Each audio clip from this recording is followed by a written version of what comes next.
अस्सलाम वालेकुम। हम चैप्टर स्टार्ट कर लेंगे कर्व फिटिंग बाय ली स्क्वेयर। इससे पहले चैप्टर था रिग्रेशन, सिंपल लीनियर रिग्रेशन, और उसके बाद मल्टीपल रिग्रेशन था।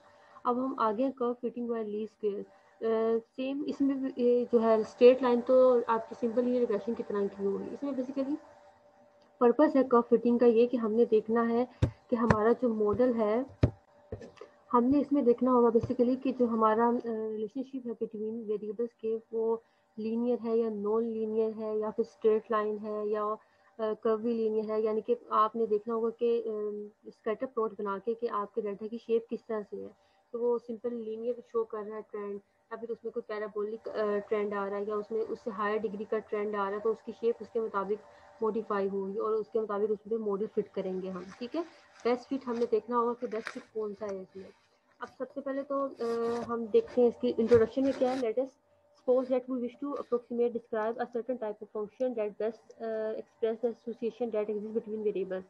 स्कैटर प्लॉट बेसिकली हमारे पास एक प्लॉट है जिसके जरिए से हम देखते हैं कि इसमें लीनियर ट्रेंड है या इसमें नॉन लीनियर ट्रेंड है, या इसमें पैराबोलिक आपने जो है कर्व फिट करना है, या आपने इस पर हायर डिग्री क्यूबिक जो है कर्व फिट करना है। ये सारा स्कैटर प्लॉट के थ्रू हमें पता चलता है। A scatter plot of the set of values of the variables make it possible to visualize a smooth curve and effectively approximate the given data. Basically हमें विजुअल रिप्रेजेंटेशन देता है जो ये है ना स्कैटर प्लॉट, कि डाटा पे हमारा लीनियर है तो हम रिग्रेशन लगाएंगे, स्ट्रेट लाइन लगाएंगे। अगर डाटा हमारा कर्व के फॉर्म में आ रहा है तो फिर हम पैराबोलिक लगाएंगे। अगर डाटा हमारा क्यूबिक के मुताबिक आ रहा है तो हम क्यूबिक लगाएंगे। ये सारा हमें स्कैटर प्लॉट के थ्रू पता चलता है। The term applied to the process of determining the equation or estimating the parameter appearing in the equation of approximating curve is commonly called curve fitting. ठीक है, कर्व फिटिंग की definition होगी. It is relevant to point out that the relationship between the variables may be functional or regressional. अब ये हमने जब simple linear regression का chapter पढ़ा था, वहाँ पे हमने देखा था कि फंक्शनल रिलेशनशिप क्या होता है और रिग्रेशनल या फिर प्रोबेबिलिस्टिक मॉडल क्या होता है हमारे पास। ठीक है, functional relationship a variable has two value corresponding to the each value for other variable x there is no question of random variation in the values of y. इसमें हमारे पास एरर टर्म इन्वॉल्व नहीं होती है। मैंने आपको उसी में बताया था फंक्शनल में आपके पास एग्जैक्ट वैल्यू आती है, जबकि रिग्रेशनल में या प्रोबेबिलिस्टिक मॉडल में आपके पास कोई एरर टर्म इन्वॉल्व हो जाती है। In this chapter we shall limit our discussion functional relationship. ठीक है, इसमें हम फंक्शनल रिलेशनशिप देखेंगे कि हमारा लीनियर ट्रेंड है, स्ट्रेट लाइन है, या फिर सेकंड डिग्री है जिसको हम क्वाड्रेटिक भी कहेंगे, पैराबोलिक भी कहेंगे। ठीक है, या फिर थर्ड डिग्री या क्यूबिक है, इस तरह से सो ऑन। अब ये देखें बेसिकली हमारे पास स्ट्रेट लाइन की या लीनियर कर्व की ये फॉर्म होती है a प्लस बी एक्स। ये आपने देखा होगा सिंपल लीनियर रिग्रेशन की तरह ही है। सेकंड डिग्री या क्वाड्रेटिक या पैराबोलिक इसको हम कहते हैं, या आपको कुछ भी तीनों में से कोई भी मेंशन हो सकता है क्वेश्चन में कि आप सेकंड डिग्री फिट करें या क्वाड्रेटिक कर्व फिट करें या फिर पैराबोलिक, तो आपने इसके मुताबिक अकॉर्डिंग देख लिया। तो इसमें a plus B X plus C X square हो गया, यानी कि एक इसमें टर्म का इजाफा हो गया। थर्ड में आ जाता है आपके पास थर्ड डिग्री या फिर क्यूबिक कर्व भी कहते हैं इसको, और इसको पैराबोलिक ऑफ थर्ड डिग्री या फिर क्यूबिक कहते हैं, या हायर डिग्रीज जो भी आपने सोन। ये इसके डी एक्स थ्री आ गया सोन। अगर आपका फोर्थ हो जाता है तो डी ई एक्स फोर हो जाता है सोन। इस तरह से चलता जाएगा हायर डिग्री के लिए। ठीक है, और ये आपके पास एक्सपोनेंशियल डिफरेंट, ये आपके कोर्स में नहीं है, आपके कोर्स में ये ही है। ठीक है, लीनियर क्वाड्रेटिक या फिर क्यूबिक के हायर जो आपने निकालने हैं। ठीक है, इसके बाद इसमें आपको पता है डिपेंडेंट वेरिएबल y होता है, इंडिपेंडेंट वेरिएबल x होता है, और कुछ सिचुएशन में इनके नेम रिवर्स भी हो जाते हैं। स्ट्रेट लाइन को अगर हम फिट करें, fitting a straight line is the simplest type of the approximating curve and it's written as y equal to a plus B X. इसको हम सिंपल इस तरह से लिखते हैं और a और b को हम डिटरमाइन करेंगे इसमें। अब ये मैनुअल करने वालों के लिए इस तरह से इक्वेशंस वो बनाएंगे, लेकिन आपने देखें अगर ये डाटा आपको गिवन एग्जांपल 12.1 में fit a straight line question में मेंशन है स्ट्रेट लाइन फिट करें by method of least square of the following also sum of square of the residue. अब आपने x और y दो आपके पास जो है वैल्यू वेरिएबल हैं, आपने इनको एंटर करना है स्पेसेस में x और y के नाम से। ठीक है, एग्जांपल 12.1 मैंने डाटा ऑलरेडी एंटर कर लिया, x और y आपने डाटा एंटर कर लिया है। नेक्स्ट इसकी जो है कमांड हम देखते हैं।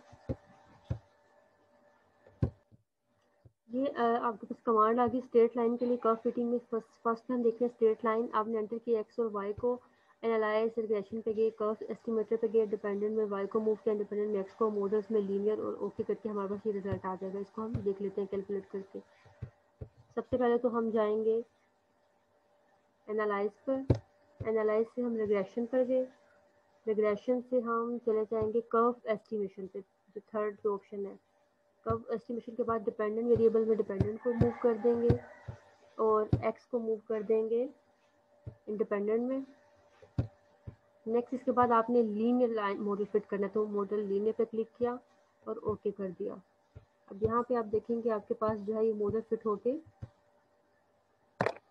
ये रिजल्ट आ जाएगा, ठीक है। और उसकी नीचे इसकी स्ट्रेट लाइन जो है देखेंगे, आप ऑब्जर्व करेंगे स्ट्रेट लाइन है आपका, ठीक है। तो स्ट्रेट लाइन आपको उन्होंने बता दिया कि इस पे मॉडल स्ट्रेट लाइन वाला ही फिट होना है और लीनियर ट्रेंड है स्ट्रेट लाइन।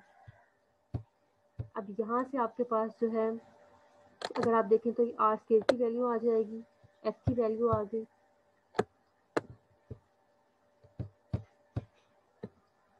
सिग्निफिकेंस, लेकिन आपको यहाँ से वैल्यू चाहिए होगी, यहाँ से वैल्यू चाहिए होगी आपको ये कांस्टेंट की वैल्यू 0.7 और ये b1 की वैल्यू, ठीक है। ये आपकी बुक में ये आंसर गिवन है 0.7 ए की वैल्यू और बी की 1.9। ये आपके पास स्ट्रेट लाइन फिट होकर आ गई है। नेक्स्ट इसके बाद सेकंड फिटिंग का सेकंड डिग्री पैराबोला, इसके लिए ये नॉन लीनियर होता है कि इसका कब आप देखेंगे उसके जो है फॉर्म आपने डाटा को जो रिजल्ट आएगा उसको इस तरह से लिखना होगा, ए बी सी की वैल्यू आपने डिटरमाइन करनी है। और ये इसमें एग्जांपल 12.2 है, फिट है सेकंड डिग्री पैराबोला, या फिर आपको जस्ट पैराबोला भी कह सकते हैं, सेकंड डिग्री पैराबोला भी कह सकते हैं, क्वाड्रेटिक कर्व कुछ भी कह सकते हैं। और the following data taking X as a independent variable and Y dependent variable, इसको आपने एक्स और वाई को एंटर किया। इस केसेस में सिमिलरली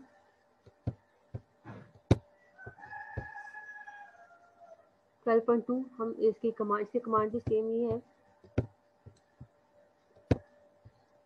आपने डाटा एंटर की एक्स और Y, analyse, regression, curve estimation, dependent में वाई को, इंडिपेंडेंट में एक्स को, मॉडल्स में क्वाड्रेटिक को, और ओके मूव किया, ओके किया और उसके बाद आपके पास इस तरह से रिजल्ट आ जाएगा। तो आपने इस फॉर्म में इसको लिखना होगा। तो स्पेसिस में भी करके देखें, एनालाइज पे गए, रिग्रेशन पे, कर्व एस्टिमेशन, डिपेंडेंट में वाई को मूव किया, इंडिपेंडेंट में एक्स को मूव किया, यहाँ से क्वाड्रेटिक को हाईलाइट कर दिया, लीनियर को नहीं, क्वाड्रेटिक को ओके किया।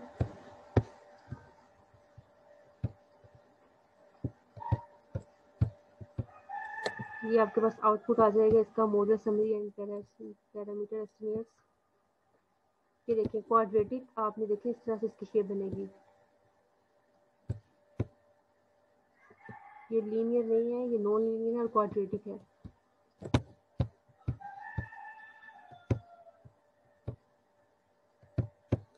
यहाँ से कांस्टेंट की वैल्यू आ जाएगी, b1 की वैल्यू आ गई और b2 की वैल्यू आ गई।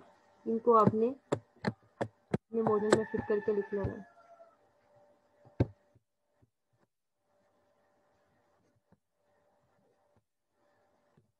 पैरामीटर एस्टिमेट की वैल्यू लिख ली और कर्व से भी आपने देख लिया कि इस पे सेकंड डिग्री पैराबोला या क्वाड्रेटिक टर्म फिट होती है।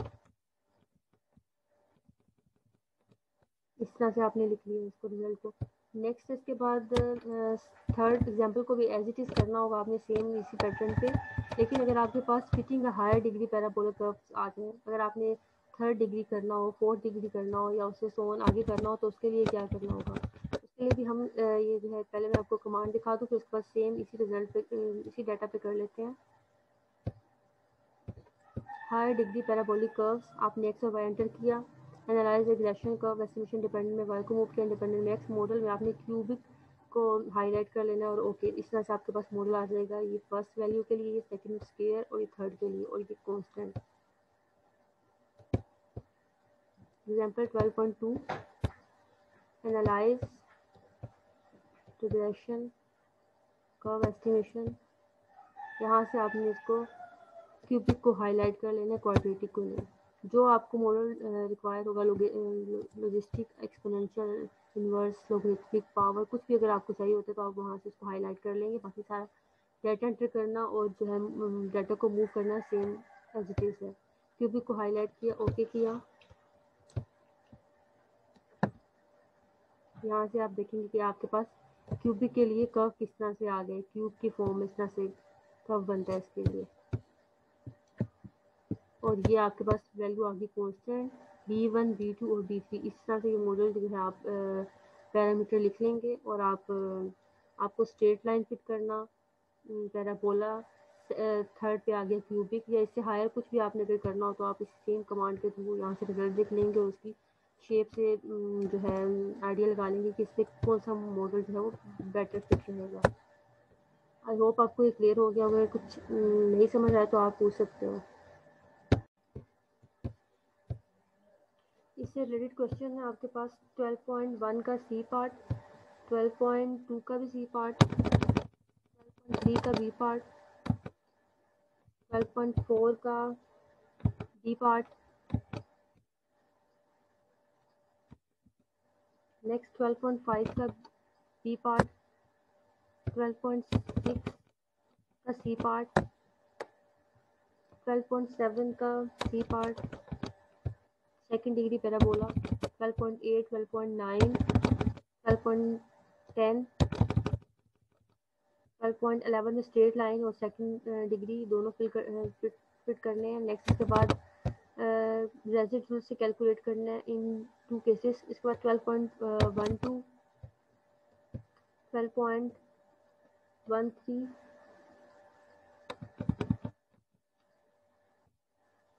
यहाँ तक आपके इसे रिलेटेड क्वेश्चन हैं।